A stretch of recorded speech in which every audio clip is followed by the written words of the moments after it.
আরে আমার গাড়ির উপর আবর্জনা কে করেছে? এখন আমাকে তাড়াতাড়ি মিটিং এ যেতে হবে। এই গাড়িটা নিয়ে আমি কিভাবে যাব এখন মিটিং এ? আঙ্কেল, আপনার এই গাড়িটি আমি পরিষ্কার করে দেব।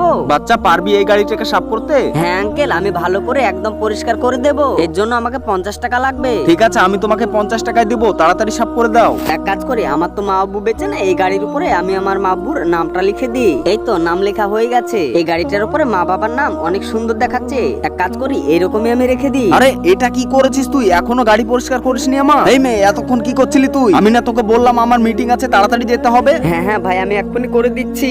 মা আব্বুর নাম আমি কখনোই মুছতে পারবো না, যেমন আছে তার মানে তেমনই থাক। আরে একবার কথা বললে তুই বুঝতে পারিস না?